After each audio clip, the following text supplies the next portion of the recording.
बोले तो सही, मोदी जी की जबान तो लोगों को सुनने को मिली कि जो आवाज़ ही एकदम चुप हो गई थी, इतना बड़ा आंदोलन चला बच्चों का, आज लगभग 1 महीना हो गया है और पेपर लीक को भी 2-2.5 महीने हो गए हैं। एक दिन भी मोदी जी नहीं बोले थे, कल पहली बार बोले। मैं पूछना चाहता हूँ, जो बच्चे सुसाइड कर गए, जो बच्चे ओवरेज हो गए, जो बच्चे आपके इस कमज़ोर सिस्टम की वजह से परीक्षाओं से बाहर हो गए और जो लोग फर्जीवाड़ा करके आ गए, उस विषय में आप क्या कहेंगे? आज आपको लगता है कि बच्चों के भविष्य से खिलवाड़ हो रहा है, आज आपको लगता है कि हम पेपर लीक के जो मास्टरमाइंड है उनको पकड़ने का काम करेंगे, आज आपको लगता है कि हम इस पे कड़ा कानून लेके आएंगे, तो ये आज से पहले क्यों नहीं लगा?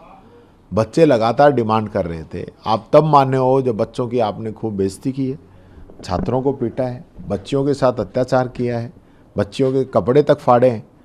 जिस प्रकार के एक्शन आपकी पुलिस के थे, एक अधिकारी इस बच्ची को किस प्रकार से थप्पड़ मार रहा है, एक अधिकारी किस प्रकार से डंडा लगा रहा है, तब आपकी समझ में आया है कि क्या हो रहा है देश के अंदर। आज क्या हालात पैदा हो गए, लोग आज भी जंतर मंतर पे बैठे हैं, पूरे देश के अंदर आंदोलन हो रहे हैं और आप इन आंदोलनों को कुचलने का काम कर रहे हो, इनको दबाने का काम कर रहे हो। आप ये चाहते हो कोई आपके खिलाफ बोले ही नहीं, आप विपक्ष की आवाज़ को दबाना चाहते हो। राहुल गांधी जी गए तो आपने राहुल गांधी जी को भी अरेस्ट कर लिया। ऐसे नहीं चलता, ये तानाशाही नहीं चलेगी। ये गांधी का देश है, ये लोकतंत्र का देश है, बाबा साहब अम्बेडकर का बना हुआ संविधान इस देश के अंदर लागू है। आप जिस प्रकार के जो आपका काम है, आपकी गवर्नमेंट जो काम कर रही है, वो बहुत निराशाजनक है। जिस उद्देश्य के साथ जनता ने आपको वोट दिया था, आपने कहा कि मैं महंगाई खत्म करूंगा, भ्रष्टाचार खत्म करूंगा, आतंकवाद खत्म करूंगा, 2 करोड़ युवाओं को रोजगार दूंगा, किसान की आमदनी दुगनी करूंगा, क्या हुआ? कुछ नहीं हुआ। उल्टा भ्रष्टाचार, बेरोजगारी, सब चीजें बढ़ गई और आप चुप रहे, आप बोले ही नहीं। आज जो आप बोले हो, मैं समझता हूं ये छात्रों की ताकत है कि आपको बोलना पड़ा है। नरेश पाल गंगवार को शिक्षा सचिव केंद्र ने बनाया है। जो पेपर लीक वाले घटनाक्रम के बाद जो आंदोलन लगातार चल रहा था, उसके बाद कुछ ब्यूरोक्रेसी में बदलाव किया गया। किस तरह देखते हैं नरेश पाल जी को ये जो जिम्मेदारी दी गई? देखिए, सबसे पहले तो मैं ये कहना चाहूँगा, हटाना चाहिए था शिक्षा मंत्री को। आपने शिक्षा सचिव को चेंज किया है, एजुकेशन से हटा के पंचायत राज के अंदर दे दिया। उसको क्या फ़र्क पड़ा? क्या उसको पनिशमेंट दिया आपने? कुछ नहीं। उसकी जगह आपने नरेश पाल गंगवार जी को बनाया है, जिन पे खुद के परिवार को सब्सिडी देने के आरोप लगे हैं और खुद मंत्री जी को सब्सिडी देने का आरोप लगे हैं, खुद के ही विभाग के।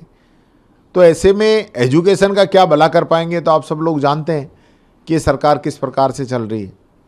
तो इन लोगों को ये सारा सिस्टम सब सेट है, ये सिर्फ मुद्दे से ध्यान भटकाने के लिए थोड़े से चेंजेस किए हैं। आने वाले समय में फिर वही हालात हो जाएंगे, ये मैं कहना। मोदी जी को तो उसी दिन जब राजस्थान के अंदर कानून बना था, उसको ग्रहण करना चाहिए था देश के अंदर। आपने तो एकदम ही जो है हल्का कानून बनाया था, जिसकी वजह से पेपर लीक पे कोई कार्रवाई नहीं हुई। अभी मैं आज अखबार में पढ़ रहा था कि बिहार के अंदर नीट 24 का कोई मास्टरमाइंड जिसको बताया था, उसको सीबीआई ने बरी कर दिया कि उस पर तो कुछ बनता ही नहीं है। तो फिर आप किस प्रकार की कार्रवाई कर रहे हो?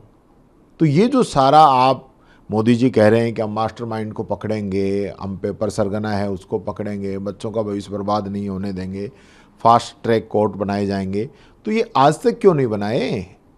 कितने बच्चों का भविष्य बर्बाद हो गया, उस पर आपने कोई जवाब नहीं दिया।